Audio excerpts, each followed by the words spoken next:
함께 나눌 하나님의 말씀은 열왕기상 19장 1절부터 18절까지의 말씀입니다. 열왕기상 19장 1절부터 18절까지의 말씀 함께 교독하고 마지막 절 합독하도록 하겠습니다. 제가 먼저 1절 말씀 읽겠습니다. 아합이 엘리야가 행한 모든 일과 그가 어떻게 모든 선지자를 칼로 죽였는지를 이세벨에게 말하니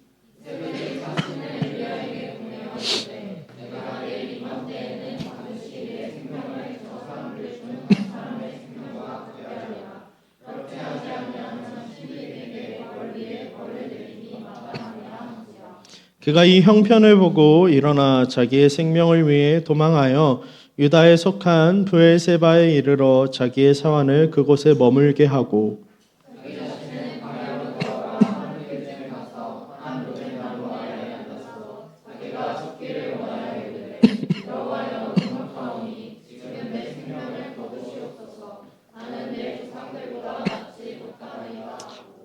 로뎀나무 아래에 누워 자더니 천사가 그를 어루어 만지며 그에게 이르되 일어나서 먹으라 하는지라.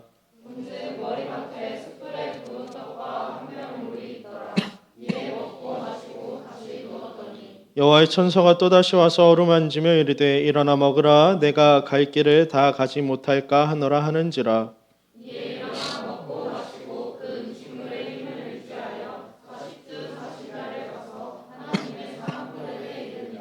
엘리야가 그곳 굴에 들어가 거기서 머물더니 여호와의 말씀이 그에게 임하여 이르시되 엘리야야 내가 어찌하여 여기 있느냐.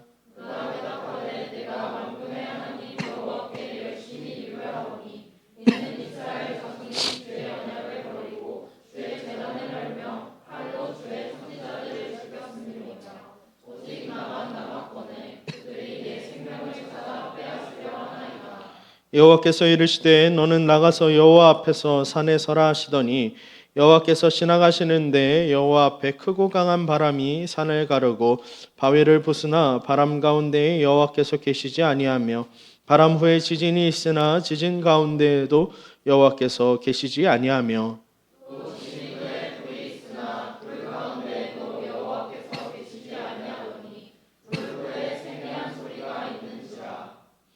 엘리야가 듣고 겉옷으로 얼굴을 가리고 나가 굴 어귀에 섬에 소리가 그에게 임하여 이르시되 엘리야야 내가 어찌하여 여기 있느냐.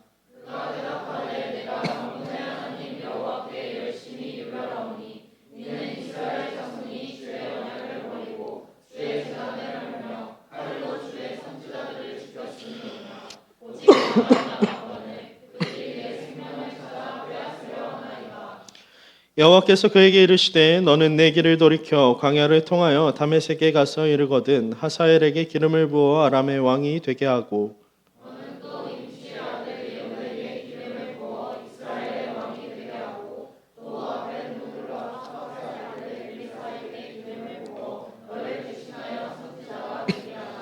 하사엘의 칼을 피하는 자를 예후가 죽일 것이요 예후의 칼을 피하는 자를 엘리사가 죽이리라. 그러나 내가 이스라엘 가운데 7,000명을 남기리니 다 바알에게 무릎을 꿇지 아니하고 다 바알에게 입맞추지 아니한 자니라. 아멘. 함께 바람, 지진, 불 그리고 세미한 음성이라고 하는 제목으로 말씀을 좀 나누도록 하겠습니다. 여러분 지난주 우리가 나눴던 말씀 내용 기억하나요? 비가 내렸죠. 그 전주는 뭐였죠? 갈멜산. 갈멜산에서 대단한 전투의 승리 이후에 여러분 엘리야의 마음은 한껏 도취되었을 겁니다. 이제부터 하나님의 본격적인 일들이 일어날 것이고 드디어 이스라엘 백성들이 하나님 앞에 돌아오겠구나라고 하는 어떠한 기대감이 그의 마음 가운데 있었을 거예요. 그런데 여러분 오늘 본문을 보니까 그 앞에 놓인 상황은 현실은 무엇입니까? 실은 다시 그를 어렵게 만드는 그를 위협 속에 두는 그 위기가 다시 찾아온다는 것이죠. 엘리야를 향해서 이세벨이라고 하는 아합의 아내 곧 이스라엘의 왕비인 그 이세벨이 엘리야를 죽이겠다라고 하는 그 선언 때문에 엘리야는 또 위기에 빠집니다. 2절 말씀 함께 읽어볼까요? 함께 읽겠습니다. 시작. 이세벨이 반드시 내 생명을 저 사람들 중 한 사람의 생명과 같게 하리라. 그렇게 하지 아니하면 신들이 내게 벌 위에 벌을 내림이 마땅하니라 한지라. 여러분, 엘리야를 죽이겠다라고 지금 호언장담하고 있는 이세벨은요, 아세라 선지자 400명을 데리고 있는 여왕입니다. 그리고 아합 왕이 그에게 가서 바알 선지자들이 어떻게 다 죽었는지를 설명했음에도 불구하고 다시 분을 내서 엘리야를 죽이겠다라고 선언하고 있는 거죠. 그런데 여러분, 우리가 본문을 조금 더 자세히 봤으면 좋겠어요. 여러분이 이세벨이라고 하는 여왕이었고, 그리고 엘리야를 죽이려고 했다라고 한다면, 여러분 누구를 보내야 마땅한 것이죠? 다시 물어볼게요, 여러분. 엘리야를 여왕이 죽이려면 뭘 보내야 돼요, 여러분? 암살자가 됐든, 뭐 용병이 됐든, 군대가 됐든, 어쨌건 간에 그에게 물리적인 힘을 행사할 수 있는 사람들을 보내야 되는 거잖아요. 그죠? 그런데 오늘 2절 말씀에서 누구를 보내고 있다라고 말합니까? 이세벨이 사신을 보내고 있다라는 거예요.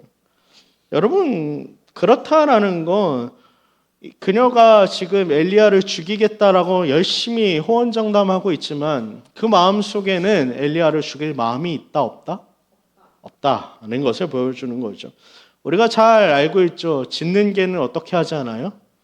물지 않는다라고 하는 그 격언을 우리가 잘 알고 있듯이 그녀의 말은 일종의 협박에 불과한 것이고 실질적으로 그 목숨을 취할 능력이 그녀에게 없다라는 것을 방증해 주는 것이죠. 그런데 여러분, 이상한 장면이 등장합니다. 엘리야라고 한다면 여러분, 그녀의 이러한 협박이 어떠한 반응이 나타나야 돼요? 원래 어때야 됩니까? 아무렇지도 않아요? 뭐 어떻게 해야 돼요? 여러분이 엘리야라고 가정해 보세요. 하나님이 지켜주시겠지. 좋은 믿음이에요. 여러분, 엘리야라고 한다면 이전에 450대 1로 싸울 때 엘리야에게 어떤 마음이 있었어요? 죽으면 죽으리라라고 하는 어떠한 에스더가 갖고 있었던 그 담대함이 엘리야에게 있었단 말이죠. 내가 죽음을 각오하고서라도 그 바알 선지자랑 싸우겠다라고 하는 각오가 있었는데 지금 이세벨을 죽이겠다라고 하는 그 한낱 말, 그 협박에 엘리야가 어떻게 반응합니까? 급급해서 두려워해져서 자신의 생명을 찾기 위해 도망하는 모습을 보이죠. 이미 그는 갈멜산에서 목숨을 내어놓고 바알 선지자들과 싸웠던 사람이 아닙니까? 그런데 그런 그가 자기 목숨을 챙기기 위해서 지금 도망하고 있다는 거예요. 무언가에 대해서 여러분 아까움을 느끼기 시작했다라는 건요, 여러분 이제 그 가치, 그 아까워하고 있는 그 대상의 가치가요 나에게 커졌다라는 것을 의미합니다. 이전에 엘리야에게 생명은 아무것도 아니었어요. 하나님의 뜻을 행하고 하나님의 이적을 그 가운데 드러내는 것, 하나님 어떤 분이신지 이스라엘 가운데 전할 수만 있었으면 내 생명이 아깝지도 않습니다 라고 했던 그 엘리야가 이제는 자신의 생명이 중요해졌다라는 거죠. 여러분, 엘리야가 도대체 왜 생명을 갑자기 아까워하고 있는 걸까요? 그 이유는요, 내가 보이기 시작했기 때문입니다. 3절 말씀 우리 함께 읽어볼까요? 함께 읽겠습니다. 본문 3절입니다. 그가 이 형편을 보고 일어나 유다에 속한 브엘세바에 이르러 자기의 사환을 그곳에 머물게 하고. 아멘. 이전에 엘리야의 시야에는 무엇만 보였습니까? 하나님만 보였다라는 거죠. 그런데 여러분, 이제 오늘 3절에 보니까 그가 무엇을 보기 시작해요? 자기의 형편을 보기 시작했다라고 말씀을 이야기해요. 말씀은 분명하게 그 형편 때문에 결국 내 눈에 내 삶이 들어오기 시작하니까 도망할 수밖에 없었다. 그 삶이, 그 생명이 소중하게 여겨졌다라는 것을 말하는 거죠. 그렇게 여러분, 엘리야가 어디로 도망갑니까? 광야로 도망갑니다. 그리고 오늘 본문 말씀은요, 그가 로뎀나무 아래에 이르렀다라고 기록하고 있어요. 로뎀나무는 어떤 나무냐면요, 여러분 철저하게 고통과 비참함을 상징하는 나무입니다. 제가 사진을 안 보내놨는데 여러분 로뎀나무를 한번 나중에 검색해 보세요. 어떻게 생겼냐면요, 여러분 쌀이빗자루를 좀 아시나요? 요즘 세대는 잘 모르나? 옛날에 우리 학교에서는 맨날 쌀이빗자루로 청소했었는데 그 쌀이빗자루예요, 여러분. 숯이 다 빠지고 몇 가닥 안 남은 상태가 로뎀나무라고 생각하시면 돼요. 그렇다라는 건 여러분 광야에서 로뎀나무 아래에서 쉴 수 있습니까? 없죠. 그 강렬하게 내리쬐는 그 태양 아래에서 여러분 로뎀나무 아래에서 있다라는 건요. 내 인생이 내 삶이 이제는 비참하고 비천하고 슬픔 가운데 있습니다라고 하는 일종의 항의인 겁니다. 여러분 그렇게 하나님을 떠난 자들의 눈에는 결국 자신의 형편이 들어오게 되어 있고 여러분 말씀을 더 이상 붙들지 못하는 인생이 결국 향하게 되는 장소는 어디냐면요. 로뎀나무 아래라고 하는 것을 우리에게 보여주는 것이죠. 열심히 그 손으로 자신의 삶의 형편을 어떻게든 붙들어 보려고 생명을 어떻게든 이어나가 보려고 발버둥 치지만 여러분 그 한계가 다다른 자리, 그 노력으로 이룰 수 있는 그 마지막 자리가 어디입니까? 로뎀나무, 그 비참함, 인생의 허무함, 그 비참함을 경험하는 자리라는 거예요. 우리가 가봤자 로뎀나무라고 하는 거죠. 아무리 열심히 살아도 우리가 신앙적으로 아무리 애써도 하나님 없이 끝날 수밖에 없는 자리가 로뎀나무라는 것을 오늘 엘리야가 서 있는 자리를 통해 우리는 볼 수 있게 되는 겁니다. 여러분 하나님의 말씀이 우리의 손에서 떠나게 되면요. 사람은 그 손으로 다른 것들을 붙잡기 시작합니다. 내가 열심히 사는 어떤 노력을 붙잡든가 나의 형편을 붙잡든가 그런데 여러분 붙잡으면 붙잡을수록 그 손에 움켜쥐는 것은요. 아무것도 없어요. 모래처럼 다 빠져나가는 거죠. 붙들수록 빠져나가고 움켜쥘수록 흩어집니다. 결국 남게 되는 건 텅 빈 손뿐이라는 거죠. 그래서 하나님 없는 인간이 아무리 애써도 그 끝은 고통이고 피로이고 어려움 속에 놓이게 된다라는 것. 가봐야 그 끝이 로뎀나무라는 것을 오늘 엘리야는 잘 보여주고 있는 겁니다. 그래서 우리는 무엇을 해야 돼요? 하나님의 말씀을 붙들어야 합니다. 우리의 손 가운데 다른 것들을 의지하지 않고 다른 것들을 의지해서 내 인생을 어떻게 해보려고 하는 형편을 더 낫게 하려고 하는 그 인생을 살아가는 것이 아니라 여러분 때로는 보이지 않아도 손에 잡히지 않아도 여전히 우리의 삶 가운데 살아 역사하시는 하나님의 말씀을 우리가 붙들어야 한다는 거죠. 그렇게 형편보다 말씀을 더 신뢰하고 붙드는 사람, 그 사람이 여러분 결국 일어나게 되어 있습니다. 현실의 문제를 바라보면 여러분 우리는 작아질 수밖에 없어요. 그러나 말씀을 붙드는 사람은 그 시야가 넓어지고 하나님이 원하시는 것이 무엇인지를 그 가운데 읽어내게 됩니다. 사랑하는 헬스드 청년 여러분, 우리의 인생이 아무리 발버둥 쳐도요. 가봤자 로뎀나무입니다. 여러분 제발 로뎀나무 아래 가서 하나님 앞에 불평하지 말고요. 여러분 말씀 앞에서 하나님과 씨름하는 삶을 살길 바랍니다. 현실을 뚫어내는 능력, 우리의 삶을 이 어려움, 현실을 타개해 나가는 그 능력은요. 우리의 손에 있지 않고 하나님의 말씀 가운데 있음을 붙들고 보이지 않아도 느껴지지 않아도 여러분 그 진리인 말씀을 붙들고 나아갈 수 있는 청년들이 되길 바랍니다. 그렇게 엘리야가 향해서 갔던 광야라는 곳은요. 단순한 피난처가 아니죠. 여러분 광야는 성경 가운데 어떤 곳입니까? 하나님께 훈련받는 장소죠. 그리고 무엇보다 하나님이 아니면 살 수 없기 때문에 오직 하나님만을 의지하게끔 되는 장소가 광야입니다. 그렇기 위해서 실은 광야라고 하는 것이 갖고 있는 한 가지 더 나아가는 특성이 있는데 곧 광야는 하나님을 독대하는 자리라는 거예요. 하나님을 만나는 장소라는 거죠. 엘리야는 그런 지금 광야로 도망하고 있는 겁니다. 결국 로뎀나무에 이르렀고 거기서 엘리야는요. 오늘 이상한 기도를 하나님 앞에 올려요. 어떤 기도를 하고 있습니까? 우리 4절 말씀 함께 읽어볼까요? 함께 읽겠습니다. 시작. 하룻길쯤 가서 한 로뎀나무 아래에 앉아서 자기가 죽기를 원하여 이르되 여호와여 넉넉하오니 지금 내 생명을 거두시옵소서. 나는 내 조상들보다 낫지 못하나이다 하고. 아멘. 엘리야가 하나님한테 뭐라 그래요, 여러분? 죽여주십시오, 하나님. 하나님 내 삶이 너무 비참합니다. 죽는 게 나을 것 같아요 라고 이야기하는 거죠. 하나님한테 선지자가 도망간 것도 부족해서 여러분 지금 내가 살아보겠다고 도망쳤는데 그 자리에서 이제는 죽고 싶습니다 라고 말하고 있는 거예요.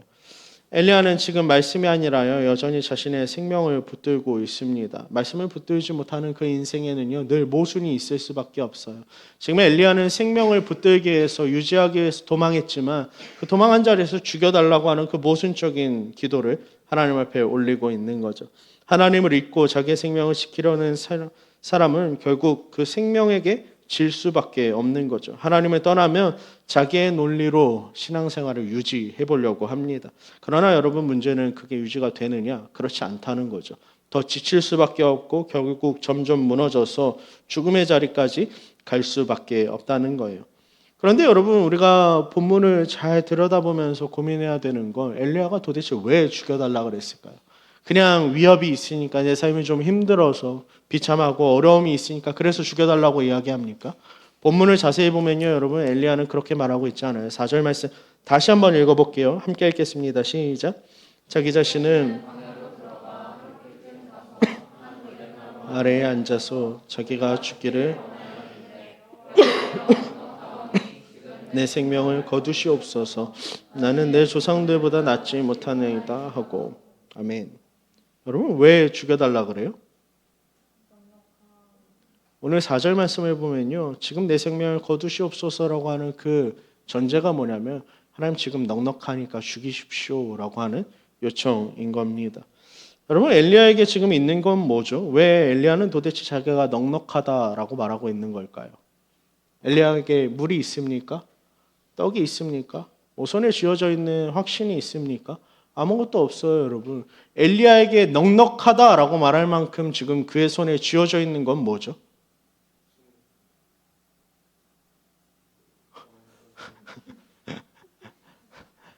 뭐가 있어요, 여러분, 엘리야에게? 딱 하나 남아있잖아요. 갈멜산에서 승리했던 기억. 과거에 하나님이 비를 내리시겠다라고 말씀하셨던 그 약속을 내가 눈으로 봤던 그 성취에 대한, 약속의 성취에 대한 기억, 그 추억, 과거의 어떠한 영광, 그것이 엘리야에겐 있었던 넉넉함인 것이죠. 그러니까 지금 넉넉하오니 지금 내 생명을 거두시옵소서라고 말하는 엘리야의 요청은 무슨 말이냐면요, 하나님, 나에게 아직 승리의 그 추억이 있을 때에, 하나님, 내가 기도 응답 받았었던 그 기쁨이 아직 살아있을 때에, 하나님, 날 좀 죽여주십시오. 내가 지금 좋으니까 더 나빠지기 전에 하나님, 날 좀 죽여주세요라고 하는 요청을 하고 있는 것이죠. 곧 엘리야는 내가 이제 더 이상 그 영광, 과거에 누렸었던 것들을 유지할 힘이 나에게 없습니다. 하나님, 날 이제는 죽여주십시오. 나는 조상들보다 낫지 않습니다 라고 하는 말을 하나님 앞에 쏟아내고 있는 거예요. 엘리야의 만족은요, 하나님의 뜻이 아니라 그 뜻을 이루고 있는 자기 자신에게 지금 초점이 맞춰지고 있는 것이죠. 하나님의 일을 하면서도 그 일을 하는 자신에게 감격하고 있는 겁니다. 그래서 엘리야는 역대급 선지자라고 하는, 우리가 손에 꼽는 선지자로 잘 알려져 있지만, 여러분, 그도 자기 중심성이라고 하는 그 죄의 허물 앞에 온전하지 못한 사람이라는 것, 자유롭지 못한 사람이라는 것을 우리는 발견합니다. 하나님을 섬긴다고 말하면서도 하나님을 섬기고 있었던 나에게 도취되어 있는 사람, 그가 바로 엘리야인 거죠. 그때 느껴지는 피로감이 있습니다. 신앙생활을 열심히 하려는 사람일수록 여러분, 피로감을 느낄 수밖에 없어요. 도대체 언제까지 이렇게 버티고 살아야 되지? 도대체 언제까지 내가 이렇게 해야 되는 거지? 도대체 언제까지 이렇게 열심히 해야 하나님이 오시지? 이러한 긴장감 속에 여러분, 우리는 수도 없이 무너져 내립니다. 사랑하는 청년 여러분, 우리가 신앙 속에서 영적인 피로감을 느끼는 한 가지 이유는요, 딱 하나입니다. 그 이유는 하나님과의 거리가 멀기 때문이에요. 우리가 말씀을 보지도 않고 기도도 하지 않기 때문입니다. 하나님으로부터 받는 그 공급이 끊겨진 상태에서 열심히 나의 노력으로 사역을 이루려고 하기 때문에 피로함을 느낄 수밖에 없는 거예요. 그 피로는 단순한 피로가 아니라요, 여러분. 단순한 피곤이 아니라 하나님 없이 내 스스로가 어떻게든 내 신앙을 이루어 보겠다라고 하는 그 자율적 긴장감에서 오는 피로라는 것을 기억하길 바랍니다. 하나님과 멀어진 사람일수록 신앙이 자기 힘으로 버텨내야 하는 싸움으로 바뀌어가는 거죠. 결국엔 엘리야처럼 이제는 그만하자, 하나님 좀 죽여주십시오라고 하는 그 말이 나올 수밖에 없게 되는 겁니다. 그런데 그 순간에 하나님은 어떻게 하십니까? 오늘 본문을 보니까 천사를 보내셔서 그를 먹이신다라고 이야기하세요. 지쳐 잠들어 버린 엘리야를 깨우면서 일어나 먹으라 라고 말씀하시면서 무엇을 주십니까?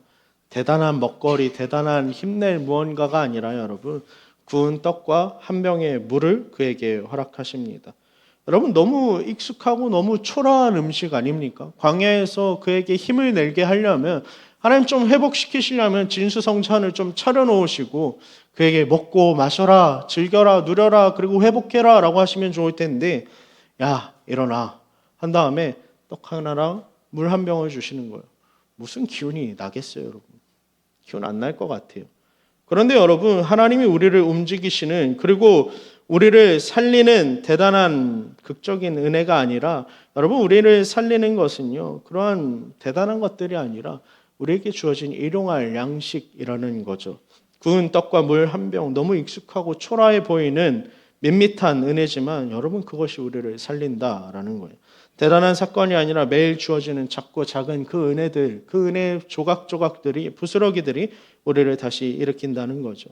그러므로 여러분 우리에게 오늘 필요한 것은 무엇입니까? 말씀 앞에서 기도 앞에서 그 부스러기를 찾아 먹는 겁니다. 익숙한 은혜의 자리로 돌아가는 것이죠. 새로운 감격, 엄청난 감동이 있는 것이 아니라 나에게 익숙했던 밋밋하지만 초라하지만 그 자리, 하나님께서 나에게 공급하시는 자리로 나아가는 거예요. 그것이 믿음의 사람을 살리는 거죠. 하나님 없이 스스로 버티는 신앙은 결국 지쳐버리지만 여러분 말씀과 기도로 끊임없이 공급받는 인생은 결코 쓰러지지 않습니다. 과거의 영광으로 사는 신앙인이 아니라 하나님으로부터 새로운 공급으로 사는 사람, 그게 바로 여러분 살아있는 그리스도인이고 살아있는 성도의 삶인 것이죠. 사랑하는 청년 여러분, 혹시 여러분 지금 지쳐 있습니까? 열심히 한 해를 달려오면서 하나님 지칩니다라고 하는 피로합니다라고 하는 그 생각이 있습니까? 하나님 나에게 예전엔 뜨거움이 있었는데 그 마음이 지금은 식어버렸습니다라고 하는 생각들이 있습니까? 여러분 그 이유는요 우리가 하나님께로부터 멀어졌기 때문임을 기억하길 바랍니다. 그러므로 말씀과 기도의 자리를 회복하십시오. 거기서 하나님은 여러분에게 오늘을 살아갈 그 부스러기와 같은 밋밋하고 초라해 보이는 그 은혜를 허락하실 겁니다. 그러나 여러분 새로워 보이지 않아도 그 구운 떡과 물 한 병 그 은혜면 우리에게 충분한 것이죠. 그 은혜가 우리에게 일용할 양식이 되어서 오늘 하루를 살아가게 할 겁니다. 그 자리에서 하나님께서 오늘도 여러분을 새롭게 세워가실 줄 믿습니다. 우리는 이 말씀에서 흔히 엘리야가 낙심하고 지쳤고 낙담했다라고 생각해요. 근데 여러분 본문을 자세히 좀 더 들여다보면요. 엘리야가 그냥 실망이 돼서 속상해서 하나님 앞에 그러고 있는 게 아니에요, 여러분. 오히려 여러분 엘리야는 본문 속에서요. 그를 지배하고 있는 감정은 두려움, 속상함, 낙담한 어떠한 실망감 이런 게 아니라요. 여러분 오히려 본문 속에 엘리야는 분노에 차 있습니다. 40주 40야를 지나서 독하게 40일 동안 그 광야를 지나서 어디로 갑니까? 하나님의 산 호렙산에 이릅니다. 그리고 나서 그 가운데에서 어떤 말을 쏟아내는지 한번 볼까요? 우리 10절 말씀 함께 읽어보겠습니다. 함께 읽겠습니다. 시작.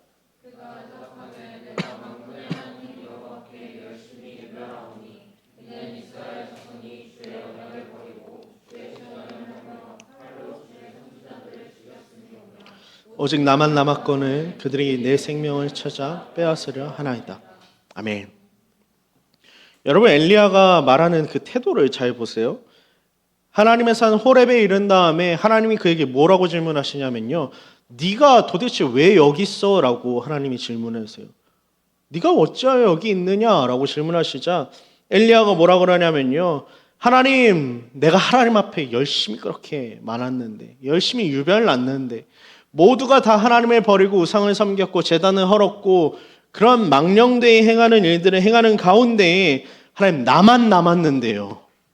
이게 뭡니까? 라는 말을 쏟아내고 있는 것이죠. 여러분 지금 단순히 두려워서 떨고 있는 사람의 말투가 아니에요. 그는 지금 하나님 앞에 따지고 있는 겁니다. 그의 말에는요 가장 많이 등장하는 단어는 나예요. 내가 라고 하는 단어가 가장 많이 등장합니다. 내가 열심을 냈습니다. 오직 나만 남았습니다. 그런데 도대체 하나님 무엇을 하고 계십니까? 사람들이 나의 목숨을 찾고 있는데 하나님 도대체 어디에서 뭘 하고 계시는 겁니까? 라고 따지고 드는 것이죠. 갈멜산에서의 그 넉넉했던 경험이 엘리야로 하여금 여러분 스스로를 영웅화시키고 있는 겁니다. 대단했던 기억, 대단했던 영광, 거기서 누렸던 그 큰 기쁨, 그것 때문에 그게 전부인 것처럼 생각하고 나를 드러내기 시작하는 거죠. 여러분, 인간의 종교성은요, 언제나 바로 이 지점이 존재합니다. 하나님한테 헌신한다라고 말하면서도, 하나님을 섬긴다라고 말하면서도 교묘하게 사람들은 무엇을 섬깁니까? 하나님을 섬기는 나의 뜻을 섬길 때가 너무나도 많죠. 하나님은 도와주셔야 하고 내 열심은 반드시 보상받아야 한다라고 생각합니다. 여러분, 이게 세상에서 말하는 종교예요. 내가 어떠한 열심을 이만큼 내었으니까 하나님은 내가 그렇게 열심을 내는 대상인 신은 나에게 그만큼 응답해야 된다라고 하는 것이 세상에서 말하는 종교성의 원리잖아요. 엘리야의 분노가 터져나오는 지점이 바로 거기입니다. 내 열심은 반드시 보상받아야 된다라는 거예요. 내 생각처럼 내 뜻처럼 이루어져야 된다라고 생각하는 거죠. 하나님 그런 분노하고 있는 엘리야에게 세 가지 장면을 보여주십니다. 먼저는 바람이에요. 그냥 바람이 아니라요. 어떤 바람입니까? 산을 가르고 바위를 부술 만큼 강력한 바람입니다. 다음은 지진입니다. 땅을 흔들고 모든 것들을 삼켜버릴 만한 엄청난 지진을 그 가운데 보여주세요. 마지막은 불이에요. 모든 것을 태워버릴 수 있는, 잿가루로 만들어버릴 수 있는 파괴의 힘이 그 가운데 담겨 있죠. 그런데 여러분, 성경은요 말하고 있습니다. 우리 12절 한번 읽어볼까요? 함께 읽겠습니다. 시작. 또 지진 후에 불이 있으나 불 가운데에도 아멘. 이 바람과 지진과 불, 그 세 가지의 공통점은 무엇이냐면요, 여러분, 엄청나게 강력한 힘이지만, 능력이지만 그곳에 하나님이 계시지 않았다라고 하는 분명한 하나님의 증언입니다. 하나님은 지금 엘리야에게 이렇게 말씀하시는 거예요. 엘리야야, 나는 네가 원하는 방식대로 일하지 않을 거야 라고 말씀하고 계시는 거죠. 네가 기대하는 그러한 거대한 힘으로, 네가 기대하는 그러한 방식으로 내가 이스라엘을 바꾸지 않을 거야. 내가 그곳에 있지 않다라는 겁니다. 여러분, 우리가 가진 종교성은요, 늘 하나님은 내 방식대로 조종하길 원해요. 내가 100을 넣으면 하나님은 최소한 나에게 100을 돌려주셔야 한다는 관점으로 우리는 하나님을 대합니다. 엘리야도 그랬어요. 자신의 헌신과 열심이 있으니 하나님은 마땅한 그에 대한 결과를 이제는 일하셔야 된다라고 그가 생각하고 있는 거죠. 그러나 여러분, 기독교의 하나님은요, 우리가 믿는 하나님이라고 하는 신은요, 우리와 거래를 하는 신이 아니라는 것을 기억하길 바랍니다. 우리의 열심 때문에 우리에게 일하시는 분이 아니라, 그러한 인과응보적인 차원에서 하나님 우리를 사랑하시는 것이 아니라, 여러분, 우리의 존재 그 자체를 바라보시는 분이기 때문에 그 존재 자체를 사랑하시는 분으로서 우리 가운데 계시다라는 거죠. 그분은 우리의 성취가 아니라 우리의 존재 그 자체를 사랑하고 계신 분입니다. 하나님은 지금 그걸 엘리야에게 가르치고 계신 거죠. 그래서 하나님은 불 뒤에 또 다른 소리 하나를 들려주십니다. 말씀은 무엇이라고 기록하고 있냐면 세미한 소리라고 기록하고 있어요. 이 표현을 원어적으로 살펴보면요, 어떻게 기록되어져 있냐면 미세한, 아주 나지막한, 작은, 미세한 침묵이라고 이야기합니다. 미세한 침묵. 그러니까 이게 무슨 소리인지 아닌지도 들을 수 없을 정도로 아주 미묘한 숨결과도 같은 소리라는 것이죠. 귀를 기울이지 않으면 들을 수 없는 겁니다. 사랑하는 청년 여러분, 하나님은 지금 이 소리를 통해서 엘리야에게 말씀하고 계신 거예요. 무엇을 말하시는 겁니까? 너는 지금 바람과 지진과 불과 같은 방식을 기대하지만 실은 내가 너에게 주고자 하는 방식은 세미한 소리를 통해서만 들을 수 있는 거야 라고 말씀하시는 거죠. 여러분, 세미한 소리를 들으려면 무엇이 필요합니까? 귀가 필요하죠. 그렇죠. 귀가 있어야 듣죠. 맞아요. 또 그렇죠. 맞습니다. 근데 여러분, 세미한 소리, 그 바람 같지도 않고 침묵의 소리 같은 뭐 들릴랑 말랑하는 그 소리를 제대로 들으려면요, 여러분, 조용함이 필요해요. 고요함이 우리에겐 필요합니다. 그런데 여러분, 우리의 인생을 좀 돌아볼까요? 우리의 삶을 좀 되돌아봅시다. 우리에게 두 가지 차원의 큰 소리들이 날마다 존재하죠. 첫째로는 우리 외부에서부터 오는 소리입니다. 세상의 소란함이겠죠. 너는 이렇게 해야 돼. 이래야만 더 많이 가질 수 있고 이래야만 영광을 이룰 수 있고 이래야만 너의 인생이 괜찮다라고 말할 수 있어. 그럴싸한 인생이 될 수 있어라고 말하는, 끊임없이 말하는 세상에 소음이 있습니다. 뿐만입니까? 여러분, 내부적으로는 우리 안에 있는 소리들인 거죠. 여전히 하나님을 믿는다라고 말하지만 하나님은 이러한 방식으로 일해야 될 것 같은데, 하나님 나에게 이렇게 말씀하셔야 될 것 같은데, 하나님 이렇게 하지 않으면 내가 하나님을 믿을 수 없을 것 같아요 라고 하는 어떠한 우리 내면에 그러한 소음들이 있다라는 것이죠. 그런데 하나님은 오늘 엘리야에게 말씀하시는 거예요. 네가 있어야 할 자리는 여기가 아니라 네가 향해야 할 곳, 네가 들어야 하는 소리는 내 세미한 음성, 나의 조용한 뜻, 네가 구해야 될 것은 그것이다 라고 우리에게 말씀하시는 겁니다. 여러분, 바라건대 여러분 인생 가운데 세미한 음성을 들을 수 있는 여러분이 되길 바랍니다. 그러려면요, 여러분, 조용한 자리로 나아가서 하나님을 독대하는 수밖에 없어요. 세상의 그 소란함으로부터 멀어져서 나의 요란함으로부터 귀를 좀 닫고 하나님께 나의 귀를 열고 여러분 듣기를 원할 때에 비로소 하나님의 뜻이 무엇인지를 찾을 수 있는 거죠. 예를 들면 이런 겁니다. 여러분, 기도할 때 이런 기도 많이 하지 않나요? 누군가를 미워함으로 말미암아, 미안해요, 제가 미워하는 사람이 많아서 그런가 봐요. 미워함이 많으로 말미암아 여러분 원수를 하나님 사랑하게 해주세요, 그 마음이 나에게도 있게 해주세요라고 하는 기도 여러분 자주 하지 않습니까? 하나님, 정말 원수 같은 그놈 내가 사랑할 수 있게 좀 나를 좀 변화시켜 주세요라고 하는 그 기도를 우리는 많이 합니다. 그런데 여러분, 그래놓고 우리는 그렇게 기도하고 나서 뒤돌아서 어떻게 하죠? 또 미워해요. 그게 우리의 현실이에요. 우리 바뀌지 않는 모습들을 보입니다.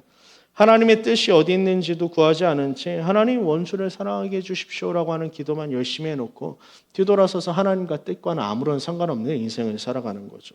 그러면 우리의 기도는 이렇게 변화되어야 합니다. 원수를 사랑하기 위해서 하나님, 내가 오늘 내 삶 가운데 물어야 하는 하나님의 뜻은 무엇이고 하나님, 내가 그 물은 뜻 가운데 순종해야 될 나의 자리는 도대체 어디입니까? 라고 물으면서 나아가야 된다라는 거죠. 바라건대 여러분, 여러분의 삶 가운데에서 믿음을 갖고 하나님의 세미한 음성을 듣고 하나님의 뜻을 분별하길 바랍니다. 그리고 그 뜻 가운데 하나님께 순종하며 나아가길 바라요. 하나님의 뜻을 구하고 찾고 순종하며 나아갈 때 여러분의 인생은 하나님이 찾으시는 그 한 사람의 인생으로 변화되고 있을 겁니다. 그리고 그 세미한 음성은 여러분의 마음을 다시 일으켜서 하나님의 뜻에 합당한 사람으로 여러분을 바꿔갈 거예요. 이렇게까지 하나님이 보여주시고 말씀하셨는데도 여러분 여전히 모르면요, 바보예요. 그런데 여러분, 엘리야는 바보입니다. 오늘 본문에서 보면요, 엘리야는 여전히 모르고 있어요. 아니, 정확히 말하면요, 하나님의 뜻을 알았음에도 불구하고 여전히 외면하고 있는 거죠. 14절 말씀 함께 읽어볼까요? 함께 읽겠습니다. 시작. 그가 대답하되 내가 만군의 하나님 여호와께 열심히 유별하오니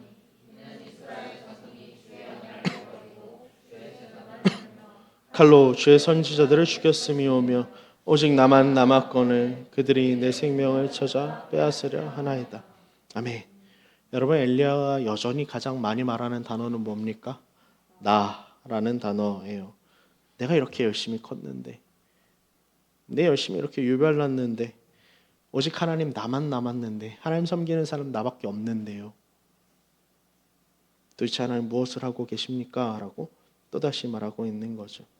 하나님께서 이 앞서서 엘리야야, 네가 어찌하여서 여기 있느냐라고 13절에서 또 물으세요. 두 번이 반복되는 겁니다. 9절과 10절 그리고 13절과 14절에서 동일하게 묻고 계시는 거예요. 근데 엘리야는요, 여러분, 그 질문에 대답하지 않고 다시 반박합니다. 하나님, 내가 이렇게 했는데요 라고 말이죠.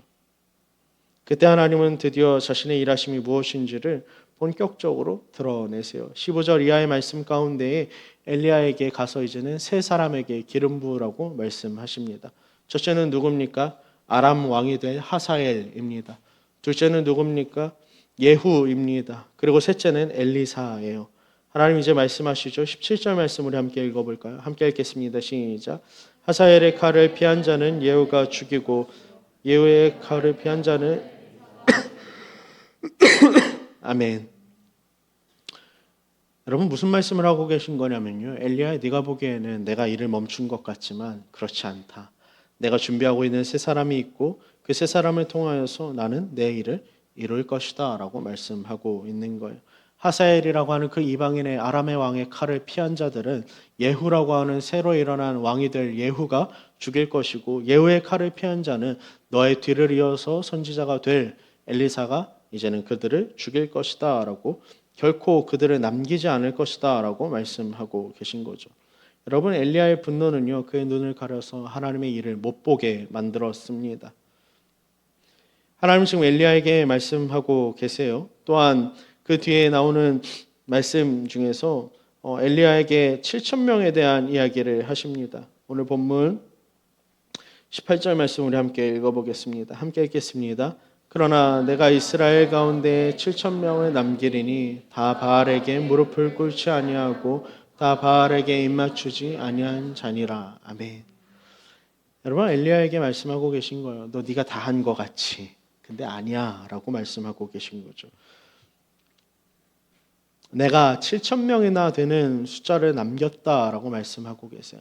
여러분, 7천 명은요 그냥 단순히 대단한 숫자를 남겼다라는 말이 아니라 이 7천이라고 하는 숫자는 상당히 상징적인 숫자입니다. 히브리인들에게 1, 7, 3, 10이라고 하는 숫자는요 여러분 완전수예요. 그런데 7천은 어떤 숫자로 이루어져 있습니까, 여러분? 7 곱하기 10, 10, 10. 그래서 여러분 천을 곱하여진 숫자가 7천인 거죠. 곧 하나님께서 지금 남겨놓은 숫자는 무슨 의미를 담고 있는 거냐면요, 내가 완전히 그들을 남겨서 내가 완전히 그들로 하여금 여전히 이루어가고 있다라고 하는, 네가 이루는 것이 아니라 내가 절대적으로 이루어갈 거야라고 하는 분명한 숫자를 보여주는 것이 7천입니다. 다시 말하면 엘리야의 네가 싸운다고 세상이 바뀌는 게 아니야. 내가 사람을 준비하고 있고 내가 바알과 싸우기 위해서 이미 준비된 자들, 그들을 예비한 나의 손길이 있다라는 거예요. 너는 혼자 남았다라고 말하고 있지만 그렇지 않고, 너는 내 계획의 전부가 아니라 나는 이미 너보다 앞서서 수많은 것들을 준비하여서 그것들을 이룰 준비가 됐다라고 말씀하시는 거예요. 사랑하는 청년 여러분, 우리는 너무나도 자주 하나님을 과소평가합니다. 입으로는 우리가 하나님 크시다라고 말하면서 실제로는 내 계획보다 하나님 크십니다라고 말하면서 여러분 여전히 내 방법이 맞고 내 타이밍이 맞고 내 생각이 옳다라고 하는 그 관점을 포기하지 못한 경우가 너무 많죠. 엘리야도 그렇다는 거예요. 내가 열심히 다 했는데 하나님 왜 일하시지 않습니까? 라고 하는 그 관점과 우리의 모습이 결코 다르지 않다는 거죠. 우리는 하나님을 믿는다라고 말하면서도 여전히 내 열심과 내 판단과 내 생각이 그 모든 것들의 중심일 때가 참 많습니다. 하지만 하나님은 우리의 그러한 기준과 판단 안에서 일하시는 제한되는 분이 아니라는 거죠. 하나님은 세상을 바꿀 영웅을 찾고 계시지 않습니다. 여러분, 하나님이 찾고 계신 한 사람은 하나님의 말씀 앞에 무릎 꿇는 사람, 그분의 뜻에 온전히 엎드리고 순종하며 신뢰할 수 있는 사람, 그 한 사람을 찾고 계세요. 하나님 누가 더 강한가를 묻지 않고 계시고 누가 나에게 순종할 수 있는가를 묻고 계세요. 세상은 언제나 영웅을 세워가는 사람들이지만 하나님은 언제나 순종의 사람을 세워가십니다. 바라건대 여러분이 그 순종의 사람으로서 온전히 서 있길 바랍니다. 하나님 여전히 일하고 계세요. 우리가 갖고 있는 계획보다, 생각보다, 이해보다 더 크게 그 계획을 이루어 가실 분입니다. 그렇다면 여러분, 우리가 발견해야 될 것은 첫째로 하나님의 뜻이고, 둘째로 우리가 구해야 할 것은 그 하나님의 순종할 수 있는 우리의 믿음을 하나님 앞에 구해야 하는 것이죠. 사랑하는 청년 여러분, 하나님은 지금도 세상을 향해서 일하고 계십니다. 우리의 삶 가운데 보이지 않아도, 우리의 삶이 너무 불안한 것 같아도 여전히 일하고 계세요. 그러므로 여러분이 붙들어야 하는 것은 여러분 하나님의 뜻입니다. 하나님은 실패하지 않으실 거고 멈추지 않으실 거예요. 오늘도 내 판단이 아니라 내 계획과 뜻이 아니라 온전히 하나님의 뜻 앞에 온전히 엎드릴 수 있는 우리가 되길 간절히 소망합니다. 말씀을 좀 마무리하도록 하죠. 사랑하는 청년 여러분, 그 삶을 위해서 여러분에게 필요한 것은 무엇입니까? 여러분, 이 모든 것을 견디게 하는 건요, 또다시 말하시면 말씀과 기도예요. 대단한 거창한 어떠한 힘과 능력, 어떠한 은사나 성령의 대단한 경험, 체험이 아니라요, 여러분 구운 떡과 물 한 병과도 같은 은혜가 우리에게 필요한 거예요. 우리는 자꾸 새로움을 찾아서 헤매지만 여러분, 하나님은 언제나 우리를 익숙한 자리로 불러서 익숙한 은혜를 허락하십니다. 그러니까 여러분 그 자리로 돌아가십시오. 말씀 앞에 앉으시고 기도의 자리에 서십시오. 그 가운데에서 하나님과의 관계를 회복하고 여러분 세밀한 그 하나님의 음성에 귀 기울이길 바랍니다. 그리고 꼭 기억하세요. 하나님이 찾으시는 사람은 대단한 영웅이 아니라 여러분 오늘 하나님의 뜻 앞에 그 뜻을 헤아리고 그 뜻 앞에 온전히 엎드리고 순종할 수 있는 사람입니다. 결국 신앙은요 대단한 결심이 아니라 여러분 매일의 말씀으로 살아내는 습관과 기도로 호흡하는 그 삶으로 말미암아 이루어지는 겁니다. 그 자리에 있을 때 여러분 하나님은 반드시 여러분을 일으켜서 사용하실 겁니다. 하나님이 다 하실 거예요. 우리가 할 게 아니라 하나님이 하실 겁니다. 그러므로 그 일하실 하나님을 온전히 의지하며 나아갈 수 있는 믿음이 우리에게 있길 간절히 소망하고 또 축복합니다.